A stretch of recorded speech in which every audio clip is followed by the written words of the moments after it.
नमस्कार। कुरुक्षेत्र में है आप, जिसका फैलाव वहां तक है जहां तक सूर्य की किरणें पहुंचती है, जहां न कोई नीति है न कोई नियम है, जहां न सूर्योदय के साथ युद्ध आरंभ होता है न ही सूर्यास्त के साथ युद्ध समाप्ति की घोषणा की जाती है, जहां कोई भी किसी भी क्षण अपने राजनीतिक साम दाम दंड भेद का प्रयोग कर राजनीतिक जमीन पर कब्जा कर सकता है, साथ ही साथ अपना विजय पताका, राजनीतिक विजय पताका फहरा सकता है।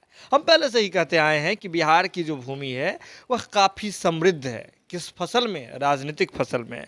राजनीतिक फसल खरीफ और रबी में नहीं बटी हुई है।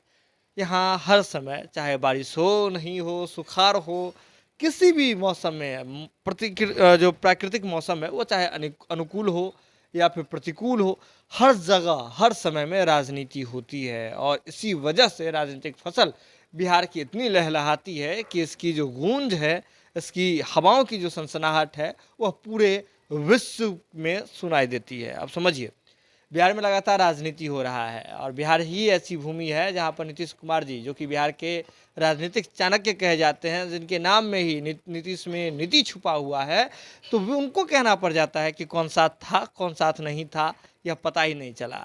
बिहार में जो कुछ भी हो रहा है वह इतिहास से सबक लेते हुए हो रहा है। इतिहास कैसा? 2020 वाला इतिहास। आपको याद होगा कि 2020 के विधानसभा चुनाव के दौरान कितना राजनीतिक छल कपट, सहमत, सब कुछ हुआ था। छल कपट जो है, आप आम भाषा में इसे आप गलत समझते हो, लेकिन राजनीति में कुछ भी गलत नहीं होता है। राजनीति में कोई भी अस्थाई दुश्मन नहीं होता है, न ही कोई अस्थाई मित्र होता है। छुरा घोंपना जैसे लगता है कि वर्तमान राजनीति का दस्तूर हो गया है। अब समझिए ना, 2019 के बाद कितनी बार आपने बिहार की राजनीति में छुरा घोंपने वाला जो शब्द है वो आपके कानों में गूंज रहा होगा। आपने समय समय पर सुना है, पढ़ा है, देखा है। अब बात समझिए क्या हो रहा है कि नीतीश कुमार जी के लिए अब अलार्म टोन बजने लगा है। इसके कहीं ना कहीं जवाबदेह भी नीतीश कुमार जी हैं। नीतीश कुमार जी यूँ तो पहले से ही, और उनकी पार्टी भी यह चाह रही है कि नीतीश कुमार जी राष्ट्रीय राजनीति के लिए उतर जाएं, लेकिन उतर तो जाएं, लेकिन कैसे? रास्ता क्या होगा? इसके लिए नीतीश कुमार जी लगातार रणनीति बना रहे हैं, लेकिन आशा अनुकूल फिलहाल सफलता मिलती हुई नहीं दिख रही है। इससे पहले हमने जनता टॉकीज में ही कुरुक्षेत्र के माध्यम से आपको एक और जानकारी दी थी कि कैसे छोटा छोटा जो है टास्क दिया गया है कांग्रेस, माफ़ कीजिएगा, जो बिहार को भी टास्क दिया गया है 2024 के लिए, और जितनी छोटी पार्टियां हैं पूरे देश भर में उनको भी जो है अलग अलग टास्क दिया गया है। लेकिन दिल्ली अभी दूर है, यह बात नीतीश कुमार जी को भी पता है। लेकिन इससे पहले बिहार में उपचुनाव होने हैं और उपचुनाव में कुछ ऐसा हो जाएगा जिसके बाद से चीज़ें बदल जाएगी। इससे पहले आपको बता दें कि इसके संकेत किसी और ने नहीं दिए हैं, बल्कि राजद के विधायक ने ही दिए हैं। आपको बता दें कि अब जो है 2022 जो है अब आखिरी दौर में चल रहा है। 2022 में बहुत सारी बातें हो रही थी, लेकिन 2020 और 2025 के बीच में जो 2023 जो है वह बेहद अहम है। आपको बता दें कि 2023 के विषय में ही आपको चिराग पासवान जी भी कहते रहे हैं कि बिहार में मध्य अवधि चुनाव होगा। पशुपति कुमार पारस जी भी मानते हैं कि बिहार में मध्य अवधि चुनाव होगा। हालांकि मध्य अवधि चुनाव नहीं, अभी बिहार में उपचुनाव हो रहे हैं 2 सीट पर, गोपालगंज और मोकामा में, जिसको लेकर के बड़ी रणनीति लगाई गई है। बीजेपी भी देख रही है कि कैसे इस बार डैमेज होना है आरजेडी को। लेकिन ये रिजल्ट जो आएगा वो चुनाव के बाद आएगा। मतदान की तिथि भी जो है वह पहले से दे दी गई है चुनाव आयोग के द्वारा। किस दिन मतगणना होगी इसकी भी तिथि निर्धारित कर दी गई है। लेकिन इससे पहले जब पूरी महागठबंधन जो है इस चुनावी तैयारी में लगी हुई है, इसी बीच में आरजेडी विधायक कुछ ऐसा बयान दे देते हैं, इजहार आलम जी ऐसा बयान दे देते हैं किशनगंज में, जिसके बाद फिर से एक जो क्या होता है कि जब आपके सामने ना कोई वाक्या होता है तो उससे जुड़ा हुआ संबंधित जितनी भी घटनाएं होती है इतिहास में, वह उभर करके आपके सामने जो है वह दिख जाती है और सीरीज में आपको दिखने लगता है और आप इक्कों को जोड़ना शुरू कर देते हैं। आप देखिए ना, जो बात जगदानंद सिंह जी ने कही थी, जगदानंद सिंह जी से पहले कैसे आपको याद होगा कि भाई वीरेंद्र ने कहा था। इसके बाद और भी कई आरजेडी के नेताओं ने कहा था, शिवानंद तिवारी जी ने कहा था। वही अब बात अब आरजेडी के विधायक भी कह रहे हैं, और विधायक जी तो इस बार पूरे मूड में दिख रहे हैं। इसलिए मूड में दिख रहे हैं, उन्होंने सीधे तौर पे कह दिया है कि आरजेडी के ओर से सभी लोग तैयार हैं तमाम विधायक तैयार हैं और 3 महीने बाद जो है तेजस्वी यादव मुख्यमंत्री बन जाए। उन्होंने कहा कि तेजस्वी यादव जी के मुख्यमंत्री बनने के लिए सारी चीज़ें हो गई है, बस औपचारिक ऐलान बाकी है और इस औपचारिक ऐलान में 3 महीने का वक्त लगेगा। अब समझिए 3 महीना कब हो जाता है? जनवरी में। 2020 खत्म होगा, 2023 आएगा और उनकी माने, आरजेडी के विधायक जी की माने, तो तेजस्वी यादव जी मुख्यमंत्री बन जाएंगे। तेजस्वी यादव जी के मुख्यमंत्री बनने के बारे में आप अगर हम सिर्फ विधायक जी की बात ही कहें तो यह कहना जायज़ नहीं होगा। आपको याद होगा कि जगदानंद सिंह जी जो कि राजद के प्रदेश अध्यक्ष हैं, लालू प्रसाद यादव जी के कितने करीबी हैं, वो कैसे इस पूरे प्रकरण पर जवाब देते हैं, इस पूरे प्रकरण पर टिप्पणी करते हैं, ये तमाम चीज़ें आपको पता है। तो ऐसे में इसे जो है इस पूरे घटनाक्रम में तेजस्वी यादव जी के मुख्यमंत्री बनने के प्रति जितना बयान अब तक दिया गया है उसमें एक प्लस पॉइंट मानेंगे, यानी कि जमाया जा रहा है चीज़ों को, और गद्दे जो हैं वह और गद्दों के ऊपर गद्दे लगाए जा रहे हैं और कहीं ना कहीं नीतीश कुमार जी के लिए यही अलार्म टोन बन रहा है। अब बात समझिए, राजद के तमाम विधायकों की जब बात कर रहे थे इजहार आलम जी किशनगंज में, तो उस समय उपचुनाव का भी जिक्र होना लाजमी है। क्यों उपचुनाव का जिक्र होना लाजमी है? आरजेडी सोच रही है कि अगर उपचुनाव में मोकामा और गोपालगंज दोनों सीट पर विजय पताखा अगर लहरा दिया जाए तो सीधे तेजस्वी यादव जी को मुख्यमंत्री बनाने में ये सारी चीज़ें प्लस पॉइंट होगी। अभी आरजेडी की वर्तमान स्थिति को देखें तो आरजेडी के जो विधानसभा में जो है को विधायकों की जो संख्या है वो 78 है, पहले 79 थे। दरअसल चुनाव के बाद वो 75 ही थे। इसके बाद आपने देखा कि कैसे ओवैसी जी की पार्टी जो सीमांचल में है पहली बार चुनाव लड़ने के लिए आई थी बिहार में 2020 में, और कैसे सीमांचल में जो है जीती थी, तगड़ी जीत हासिल की थी, विजय पताखा बहुत जोर शोर से लहराई थी ओवैसी जी की पार्टी एआईएमएम ने। तो आपको याद होगा कि कैसे उनके जो प्रदेश अध्यक्ष हैं एआईएमएम के, वो विधायक भी हैं बिहार से, तो उनको छोड़ करके बाकी जितने भी विधायक थे उन्होंने आरजेडी की सदस्यता ले ली। लेकिन एक और जोड़ तोड़ हुई बीजेपी की ओर। बीजेपी जो माफ कीजिएगा, आपको विधानसभा चुनाव के बाद 74 सीटों पर जीत करके आई थी, तो बीजेपी ने भी जोड़ तोड़ की राजनीति की थी और मुकेश सहनी जी की पार्टी वीआईपी के विधायकों को तोड़ करके अपने में मिला लिया था। लेकिन दोनों पार्टी, दोनों तरफ जो है वह कुछ नेचुरल एक लॉस भी हुआ विधायकों के।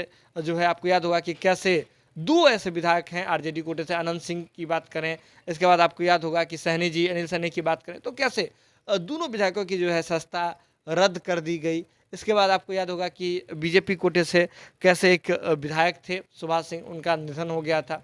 तो दोनों तरफ घटे हैं सीट। तो ऐसे में 76 और 78 का आंकड़ा है, मतलब बीजेपी के पास 76 है और आरजेडी के पास वर्तमान में 78 सीट का आंकड़ा है, तमाम जो हिसाब बारी करने के बाद। लेकिन मोकामा और गोपालगंज में जो उपचुनाव होने हैं, ऐसे में अगर आरजेडी दोनों सीट पर विजय प्राप्त कर लेती है तो यह आंकड़ा जो है आगे बढ़ जाएगा और फासला भी बढ़ जाएगा। तब बीजेपी और आरजेडी के बीच विधायकों की संख्या का जो फासला है वह 4 अंकों से बढ़ जाएगा।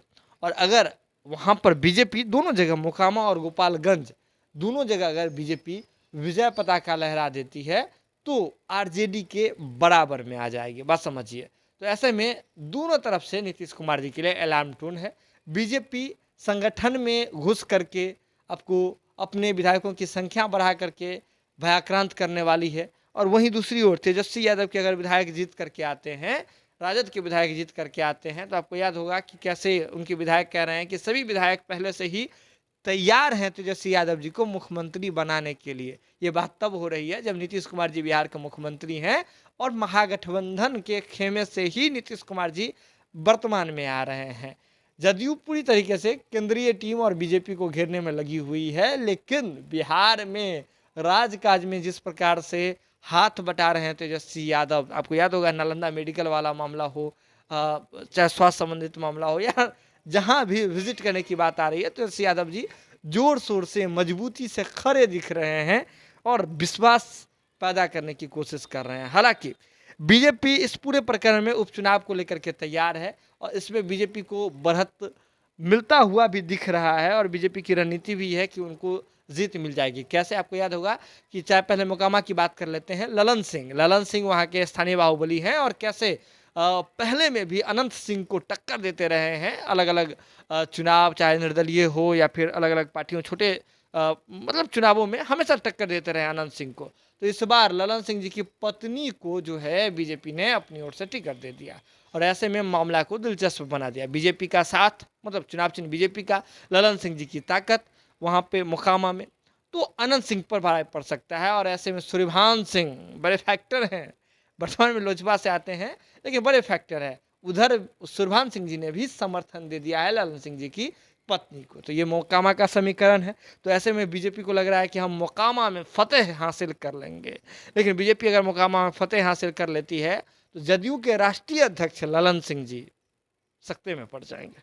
खैर आगे चलते हैं।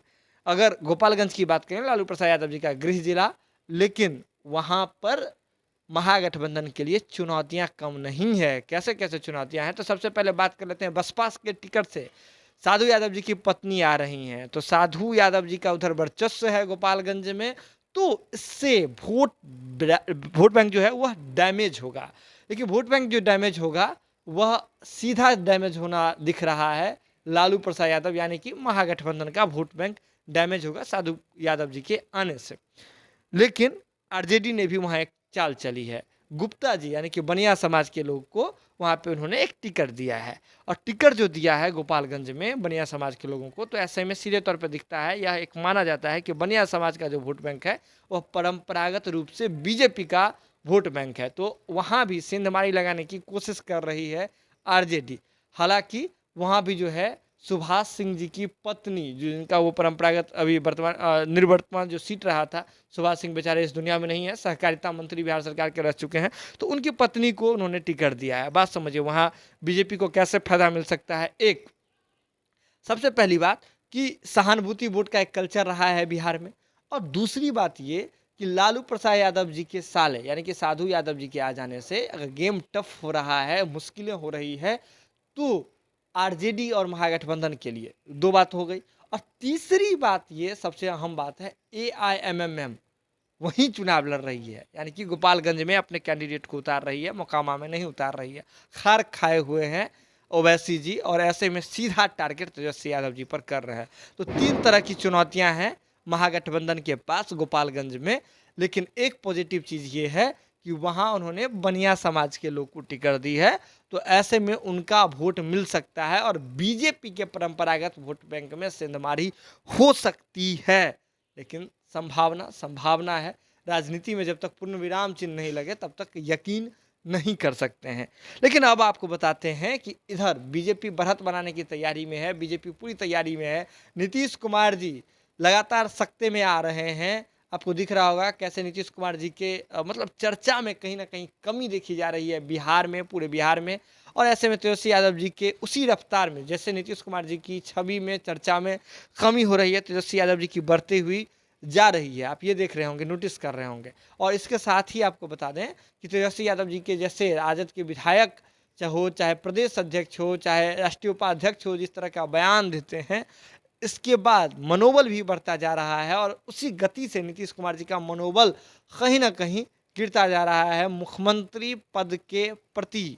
दिख रहा होगा आपको कि कैसे सारी चीज़ें बन रही है। लेकिन इस पूरे प्रकरण में कांग्रेस की एक अहम भूमिका है। लेकिन कांग्रेस अभी खुद परेशान है। कैसे परेशान है, तो इंटरनल गुटबाजी से। कैसे गुटबाजी, आपको बता दें कि कांग्रेस में कई वर्षों बाद, दशकों बाद कह सकते हैं, कि चुनाव हो रहा है, जिसमें जो है आपको पार्टी के दो सीनियर लीडर जो है चुनाव में ओपन फाइट कर रहे हैं। शशि थरूर कर रहे हैं और इनके सामने मल्लिकार्जुन जी जो हैं वह इस बार चुनाव में उतर रहे हैं। और ऐसे में अब चुनाव होना है, लेकिन चुनाव से पहले ही 50 से अधिक ऐसे चुनाव प्रतिनिधि हैं बिहार कांग्रेस के भीतर जो रातों रात गायब हो गए हैं। गायब कहाँ, तो बिहार कांग्रेस कमेटी लगातार उनसे संपर्क करने की कोशिश कर रही है, मदन मोहन झा संपर्क करने की कोशिश कर रहे हैं, लेकिन उनसे किसी भी रूप में संपर्क नहीं हो पा रही है। बात समझिए, इधर उपचुनाव का दौर होना है, इससे पहले कांग्रेस में 50 लोगों का गायब हो जाना,